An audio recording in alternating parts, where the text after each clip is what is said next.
അസ്സാം വലൈക്കും hi all. അപ്പോൾ നമ്മളില്ലേ കുറച്ച് ദിവസം മുമ്പേ ഒരു വീഡിയോ ചെയ്തിട്ടുണ്ടായിരുന്നില്ലേ റേഷൻ അരി പൊടിപ്പിക്കുന്നത്.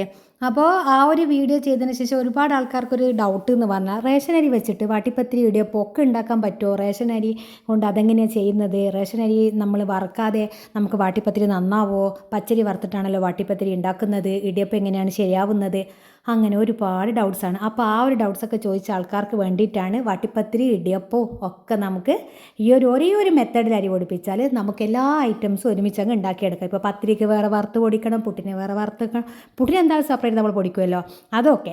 അല്ലാതെ നമ്മളിങ്ങനെ ഓരോന്നിനും സെപ്പറേറ്റ് പൊടിക്കുക എന്ന് പറഞ്ഞാൽ നടക്കുന്ന കാര്യമാണോ? അല്ലല്ലോ. നമുക്കെല്ലാം കൂടി ഒരു അരിപ്പൊടി വെച്ചിട്ട് എല്ലാം ചെയ്തെടുക്കാം. ഞാനിപ്പോൾ ഒക്കെ ഉണ്ടാക്കിയെടുക്കുന്നത് ഈ ഒരു അരിപ്പൊടി വെച്ച് മാത്രമാണ്. ഇടിയപ്പം, വാട്ടിപ്പത്തിരി, ഒറോട്ടി, കല്ലുമക്ക, പുഴുങ്ങൽ റൊട്ടി, നമുക്ക് തലശ്ശേരി ഐറ്റംസ് ഒരുപാടുണ്ടല്ലോ, നാസ്ത ഐറ്റംസ്, അതൊക്കെ നമ്മൾ ഈ ഒരു അരിപ്പൊടി കൊണ്ട് മാത്രമാണ് ഉണ്ടാക്കിയെടുക്കുന്നത്. അപ്പോൾ ദോശയും വെള്ളപ്പവും ഒക്കെ ഞാൻ ഈ റേഷനരി വെച്ചിട്ടാണ് ഉണ്ടാക്കിയെടുക്കുന്നത്. ദോശയൊക്കെ നന്നാവണമെങ്കിൽ എനിക്ക് റേഷനരി തന്നെ വേണം കേട്ടോ. അപ്പം എനിക്ക് വളരെ കുറച്ച് റേഷനരിയേ കിട്ടുള്ളൂ. എന്നാൽ ഞാൻ അപ്പുറത്തുനിന്ന് ഇപ്പുറത്തുനിന്നൊക്കെ വാങ്ങിച്ചിട്ടാണ് പൊടിപ്പിച്ചെടുക്കുന്നത്. എനിക്കൊക്കെ 2 കിലോ മാത്രമേ കാർഡിൽ അരിയുള്ളൂ കേട്ടോ. അപ്പോൾ പിന്നെ ഇതാ നല്ലപോലെ വെള്ളം തിളപ്പിച്ചിട്ടാണ് നമ്മൾ ഇടിയപ്പത്തിനും വാട്ടിപ്പത്തിരിക്കും ഒക്കെ ഒരുമിച്ചിട്ടാട്ടോ ഞാൻ കുഴച്ചെടുക്കുന്നത്. സാധാരണ നമ്മൾ വറുത്ത അരിപ്പൊടി ആണെങ്കിൽ കുറച്ച് വെളിച്ചെണ്ണ ഒഴിച്ച് കൊടുക്കുന്നുണ്ട്. അത് ആവശ്യമുണ്ടെങ്കിൽ ഒഴിച്ചാൽ മതി. നമുക്ക് ഇടിയപ്പമൊക്കെ വേഗത്തിലങ്ങ് വീശിയെടുക്കാൻ പറ്റും. കുറച്ച് ഉപ്പ് ഇട്ടിട്ട് നമ്മൾ തിളച്ച വെള്ളം ഈ അരിപ്പൊടിയിലേക്ക് ഒഴിക്കുകയാണ് ചെയ്യുന്നത്. സാധാരണ വാട്ടിപ്പത്തിരി ഉണ്ടാക്കുമ്പോൾ എന്താ കാണുന്നത് പറഞ്ഞാൽ നമ്മൾ വാട്ടിയെടുക്കുക ചെയ്യുക. തിളച്ച വെള്ളത്തിലേക്ക് പൊടി അങ്ങോട്ടേക്ക് ഇട്ട് കൊടുത്തിട്ട് ഗ്യാസ് സ്റ്റൗ തന്നെ വാട്ടിയെടുക്കുകയാണല്ലോ ചെയ്യുക. അപ്പോൾ ഞാൻ ചെയ്തൊരു മെത്തേഡ് എന്ന് പറഞ്ഞാൽ തിളച്ച വെള്ളം ഇതിലേക്ക് ഒഴിച്ചിട്ട് നല്ലപോലെ മിക്സ് ചെയ്തെടുക്കുക. അതുകൊണ്ടാണ് ഞാൻ പറഞ്ഞത് വെള്ളത്തിൻ്റെ അളവ് അങ്ങനെ ടെൻഷൻ അടിക്കേണ്ട ആവശ്യമില്ല. കാരണം ഇതേപോലെ ഒരു തവിയോട് നല്ലപോലെ യോജിപ്പിച്ച് കൊടുക്കുക. അപ്പോൾ എല്ലാ സൈഡിലും വെള്ളമായി ഓക്കെ എന്ന് കണ്ടാൽ നമ്മൾ നിർത്താം. ഓവർ വെള്ളമായി പോയാൽ നമുക്ക് ഇടിയപ്പം വീശിയെടുക്കാനും ബുദ്ധിമുട്ടായിരിക്കും, വാട്ടിപ്പത്തിരി പൊന്തി കിട്ടുകയില്ല കേട്ടോ. ഒരു നല്ല ഡ്രൈ ആയി നമ്മൾ പൂരിക്കൊക്കെ മാവ് കുഴക്കുന്നില്ലേ, അതേപോലെ അധികം വെള്ളയില്ലാണ്ടല്ലേ നമ്മൾ കുഴച്ചെടുക്കുന്നത്, അതേപോലെയാണ് ഇതും കുഴച്ചെടുക്കേണ്ടത്. അതായത് തിളച്ച വെള്ളം വയ്ക്കുന്നതുകൊണ്ട് തന്നെ നല്ലപോലെ സോഫ്റ്റായി കിട്ടും. ഓവറായിട്ട് ഒഴിക്കേണ്ടെന്നേ പറഞ്ഞിട്ടുള്ളൂ. അപ്പോൾ ഏകദേശം നല്ലപോലെ ഇങ്ങനെ ഒഴിച്ചൊഴിച്ച് നമ്മൾ കുഴച്ചെടുക്കുമ്പോൾ നമുക്ക് മനസ്സിലാവുമല്ലോ എത്രത്തോളം ആവശ്യം വരുന്നുണ്ട് എന്നുള്ളത്. എന്നിട്ട് ഒന്നങ്ങ് തണിഞ്ഞാൽ പിന്നെ കുഴച്ചെടുക്കുക. അപ്പോൾ നമുക്ക് കൈക്കങ്ങനെ ചൂട് കാര്യങ്ങളൊന്നും ഉണ്ടാവില്ല. വാട്ടിപ്പത്തിരിയുടെ പൊടി വാട്ടി കുഴച്ചെടുക്കുക എന്ന് പറഞ്ഞാൽ ബുദ്ധിമുട്ടല്ലേ. ചില ആൾക്കാർ കാണാൻ നല്ല ചൂടോടുകൂടി ഇങ്ങനെ കുഴച്ചെടുക്കുന്നത്. അതൊന്നും എനിക്ക് പറ്റൂല കേട്ടോ. എനിക്ക് കയ്യിലധികം ചൂട് തട്ടാന്ന് പറഞ്ഞാൽ എന്നെക്കൊണ്ട് ചിന്തിക്കാൻ പോലും പറ്റാത്ത കാര്യം. എല്ലാവരും ഒരുപോലെ ആയിരിക്കണമെന്നില്ലല്ലോ. എൻ്റെ കൈക്ക് തീരെ ചൂട് പറ്റില്ല. പിന്നെ ഓവറായിട്ട് കുഴക്കാൻ കൈക്ക് വേദന ഉള്ളതുകൊണ്ട് ബുദ്ധിമുട്ടാണ്. അങ്ങനത്തെ ഒരുപാട് പ്രശ്നങ്ങൾ എനിക്കുണ്ട്. അപ്പോൾ ഞാൻ നോക്കുമ്പോൾ ഏറ്റവും കൂടുതൽ ഈസി മെത്തേഡ് ഈ ഒരു മെത്തേഡായിട്ട് എനിക്ക് തോന്നിയത് മറ്റതിനെക്കാട്ടും. അപ്പം നമ്മളിത് നല്ലപോലെ ഇനിയിപ്പോൾ ജസ്റ്റ് ചെറിയൊരു ചൂടുണ്ട്, എന്നാലും കുഴപ്പമില്ല. ഇനിയിപ്പോൾ ഒട്ടും ചൂട് പറ്റാത്ത ആൾക്കാരാണെങ്കിൽ നല്ലപോലെ തണിഞ്ഞിട്ട് കുഴച്ചെടുത്താൽ മതി. ഇനി അതല്ല, ഈ ഒരു സമയത്ത് നമുക്ക് വെള്ളം കുറവാന്ന് തോന്നുന്നുണ്ടെങ്കിൽ എന്താ ചെയ്യണമെന്ന് പറഞ്ഞാൽ ഇടയ്ക്കിടെ കൈ ഒന്നങ്ങ് നല്ലപോലെ നനച്ചെടുത്തിട്ട് കുഴച്ചെടുത്താലും മതിയേ. അപ്പോൾ കറക്റ്റ് പാകത്തിനായിട്ട് കിട്ടും. ഞാൻ പറഞ്ഞത് ഓവർ വെള്ളമായിപ്പോയാൽ നമുക്ക് മനസ്സിലാവും. പിന്നെ അരിപ്പൊടി ചേർത്താൽ അത്ര നന്നായി കിട്ടൂല. അപ്പോൾ വെള്ളം കുറഞ്ഞാൽ നമുക്ക് ഓപ്ഷൻ ഉണ്ട്, കുറച്ച് പച്ചവെള്ളം കുടഞ്ഞു കൊടുത്താലും മതി. അല്ലാതെ വെള്ളം കൂടിപ്പോയാൽ വീണ്ടും അരിപ്പൊടി ഇട്ടിട്ട് ടൈറ്റാക്കി എടുക്കാമെന്ന് പറഞ്ഞാൽ നമുക്ക് വാട്ടിപ്പത്തിരി നന്നായി കിട്ടില്ല, ഇടിയപ്പവും നന്നായി കിട്ടില്ല. അപ്പോൾ ആ ഒരു കാര്യം ശ്രദ്ധിക്കണേ. ഇതേപോലെ കുഴച്ചെടുത്താൽ നമുക്ക് ഈസി ആയിട്ട് ഉണ്ടാക്കിയെടുക്കാം. ഇനിയിപ്പോൾ നമ്മളെ മക്കൾക്കെല്ലാം ഒരു ദിവസം ഇഡ്ഡലി, ദോശ, പുട്ട് അങ്ങനെ മാറി മാറി ഒരു ചോയ്സ് ആണെങ്കിൽ ഒരേ ഒരു രീതിയിലാണ് അരി പൊടിപ്പിച്ചിട്ടുള്ളത്. ഞാൻ ഡീറ്റെയിൽ ആയിട്ടൊരു വീഡിയോ ചെയ്തിട്ടുണ്ട്. അത് ഞാൻ ഡിസ്ക്രിപ്ഷനിൽ ലിങ്ക് കൊടുക്കുന്നുണ്ട്. നിങ്ങൾ ഫസ്റ്റ് ടൈം കാണുന്ന ഒരാളാണെങ്കിൽ ആ ഒരു വീഡിയോ ഒന്ന് എന്തായാലും ഫസ്റ്റ് കണ്ടിട്ട് ഇത് കണ്ടാൽ മതി കേട്ടോ. അപ്പോൾ അങ്ങനെ ആ ഒരു അരി പൊടിച്ചത്, കാരണം ഞാൻ വിചാരിച്ചു എല്ലാവർക്കും അറിയുന്ന കാര്യമായിരിക്കും എന്ന്. പക്ഷേ ഒരുപാട് ആൾക്കാർ ഡൗട്ട് ചോദിച്ചുകൊണ്ടാണ് ഞാൻ ഇത്രയും ഡീറ്റെയിൽ ആയിട്ട് പറയുന്നത്. കാരണം അങ്ങനെ പൊടിപ്പിക്കാൻ അറിയാത്ത ആൾക്കാർ ഒരുപാടുണ്ടെന്ന് മനസ്സിലായിട്ടുണ്ട്. അപ്പോൾ ഞങ്ങൾ ഏകദേശം എൻ്റെ ഒരു സൈഡിലൊക്കെ, ഞാൻ മാത്രമല്ല, ഞങ്ങളെ വീട് മാത്രമല്ല, എൻ്റെ തൊട്ടടുത്തും ഞങ്ങളെ കസിൻസും ഒക്കെ ഈ ഒരു മെത്തേഡ് തന്നെ കേട്ടോ പൊടിപ്പിച്ചെടുക്കുന്നത്. അപ്പോൾ റേഷനരി ഇല്ലെങ്കിൽ, ഇനിയിപ്പോൾ കിട്ടുന്നില്ലെങ്കിൽ കുഴപ്പമില്ല, സാധാരണ നമ്മുടെ പത്തിരീൻ്റെ വില കുറഞ്ഞ പുതിർത്തുന്ന അരി വാങ്ങിച്ചാൽ മതി. ഇപ്പോൾ എല്ലാവർക്കും റേഷനരി കിട്ടണമെന്നില്ലല്ലോ.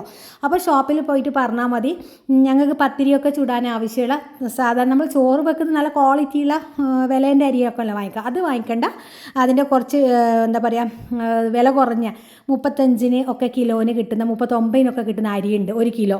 അപ്പോൾ ഒട്ടും റേഷനരി കിട്ടാത്ത ആൾക്കാരാണെങ്കിൽ ആ അരിയിൽ ഇതേപോലെ തന്നെ പച്ചരി മിക്സ് ചെയ്തിട്ട് ചേർത്താട്ടോ. റേഷനരിക്ക് പകരം റേഷൻ പുഴുക്കലരിക്ക് പകരം നമ്മൾ വില കുറഞ്ഞ അരി വാങ്ങി ഉപയോഗിക്കുക. അതോടൊപ്പം ഞാൻ പറഞ്ഞ ആ റേഷ്യോ ഒക്കെ ആ വീഡിയോയിൽ പറയുന്നുണ്ട്. അതനുസരിച്ച് നിങ്ങൾ പച്ചരി അതിലേക്ക് ചേർത്ത് കൊടുക്കട്ടോ.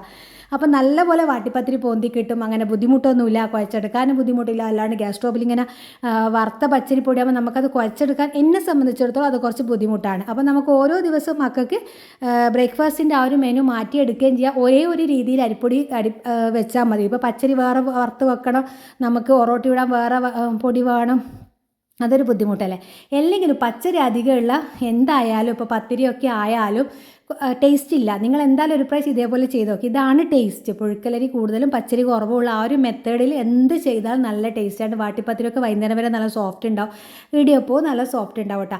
എൻ്റെ കല്ല് ഫസ്റ്റ് കുറച്ച് ചൂടാവൽ കുറവേനു, അതുകൊണ്ടാണ് പെട്ടെന്ന് പൊന്തി കിട്ടാഞ്ഞത്. നല്ലപോലെ കല്ല് ചൂടായിട്ട് ഇട്ട് കൊടുത്താൽ പെട്ടെന്ന് 2 പ്രാവശ്യം അപ്പുറപ്പുറം തിരിച്ചിടുമ്പോഴത്തേക്ക് നമുക്ക് പൊന്തിച്ചെടുക്കാൻ പറ്റും കേട്ടോ. ഇപ്പം നിങ്ങൾക്ക് കാണിക്കാൻ വേണ്ടി മാത്രം ഞാൻ രണ്ടും കുറച്ച് അളവിൽ ഉണ്ടാക്കി എടുക്കുന്നതാണ് ഇടിയപ്പോൾ ഈ ഒരു പത്തിരിയും. എൻ്റെ ചോയ്സ് എന്ന് പറഞ്ഞാൽ ഒരു ദിവസം പത്തിരിയാണ്, ഒരു ദിവസം ഇടിയപ്പാണ്, ഒരു ദിവസം ദോശ ഇട്ട് കൊടുക്കും മക്കൾക്ക്, ഒരു ദിവസം വെള്ളാപ്പം ചുട്ട് കൊടുക്കും, ഒരു ദിവസം ഇഡ്ഡലി ഇട്ട് കൊടുക്കും. അപ്പോൾ ബ്രേക്ക്ഫാസ്റ്റ് മെനു ഇങ്ങനെ മാറിക്കൊണ്ടിരിക്കുമ്പോൾ അവർക്ക് കഴിക്കാൻ ഇഷ്ടമാണ്. നല്ലപോലെ പൊന്തുന്ന കണ്ടില്ല നിങ്ങൾ.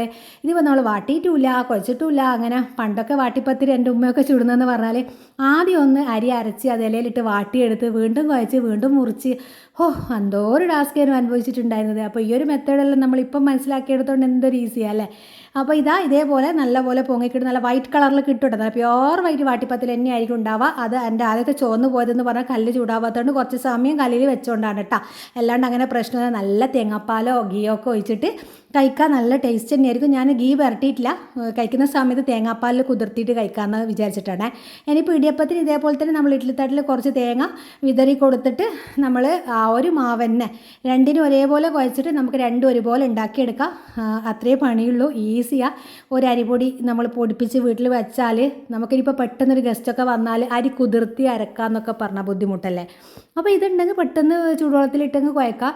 ഒരു 5 മിനിറ്റ് തണിയാൻ ഒന്ന് ഫാനിട്ടിട്ട് അവിടെ വെച്ചാലും മതി. അപ്പോൾ തന്നെ തണിഞ്ഞ് കിട്ടും. വേഗം ഒന്ന് കുഴച്ചെടുത്ത് വേഗം ഒന്ന് ഇടിയപ്പമാണ് ഇടിയപ്പം ഉണ്ടാക്കുക. അല്ല വാട്ടിപ്പത്തിരി. ഇനിയിപ്പോൾ ഞാൻ ഒറോട്ടിക്ക് കുഴക്കുന്നതാണെങ്കിൽ അത് ഞാൻ വേറൊരു വീഡിയോയിൽ കാണിച്ചു തരാം കേട്ടോ. ഇത് അതിൽ ഉൾപ്പെടുത്താൻ മറന്നു പോയിട്ടുണ്ട് ഒറോട്ടിയുടെ കാര്യം. ഒറോട്ടി ആണെങ്കിൽ ഞാൻ കുറച്ച് അരിപ്പൊടിയും ഈ പൊടിപ്പിച്ച പൊടിയും ഇനിയിപ്പോൾ അരിയൊന്നും അരക്കാൻ കഴിയില്ല ആമിസ് പൊടി ഉണ്ടാവും, നമ്മളെ പാക്കറ്റ് ആമിസ് പൊടി, അത് പകുതി ചേർത്ത് കൊടുത്തിട്ട് അങ്ങനെ ചുട്ടെടുക്കും. ഇനി അതല്ലെങ്കിൽ ഇപ്പോൾ ആമിസ് പൊടി പാക്കറ്റ് വില കൊടുത്ത് വാങ്ങിക്കണ്ടെന്നുള്ളതാണെങ്കിൽ നമ്മൾ എന്ത് ചെയ്യുക, അരി കുതിർത്തിട്ട് അരച്ചിട്ട് ഈ ഒരു പൊടി മാത്രം വെച്ചിട്ട് ഒറോട്ടി ചുടാന്ന് പറഞ്ഞാൽ ടേസ്റ്റ് വൈസ് അത്ര ടേസ്റ്റ് ഉണ്ടാവില്ല. കാരണം അങ്ങനെ ചുടുന്ന ഒരുപാട് ആൾക്കാരുണ്ട്. പക്ഷേ എൻ്റെ പേഴ്സണൽ അഭിപ്രായം എന്ന് പറയുന്നത് നമ്മൾ കുറച്ചും കൂടി നല്ല അരി മിക്സ് ചെയ്യുമാണ്. നമ്മളുടെ തലശ്ശേരിക്കാരുടെ ഒറോട്ടി എന്ന് പറഞ്ഞാൽ വടകരക്കാരുടെയൊക്കെ ഒറോട്ടി എന്ന് പറഞ്ഞാൽ നല്ല ടയർ പത്തിരി എന്ന് പറയും. നല്ല തടിച്ച പത്തിരി ഇലയിൽ മണ്ണടുപ്പിൽ ചുട്ടെടുക്കുന്ന ഒരു ഒറോട്ടി ഉണ്ട്.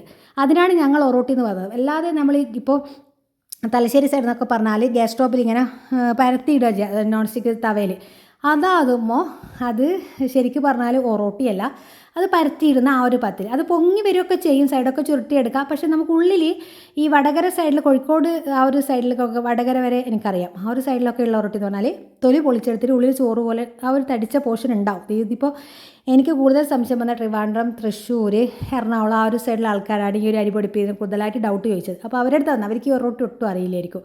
അത് നിങ്ങൾ അതിനെപ്പറ്റി ചിന്തിക്കേണ്ട, ഇതങ്ങ് ചെയ്തെടുത്താൽ മതി. ഇത്രയെങ്കിലും ചെയ്തെടുക്കാമല്ലോ. പിന്നെ പാക്കറ്റ് പൊടി എന്ന് പറഞ്ഞാൽ എപ്പോഴും വാങ്ങി കഴിക്കണ്ട.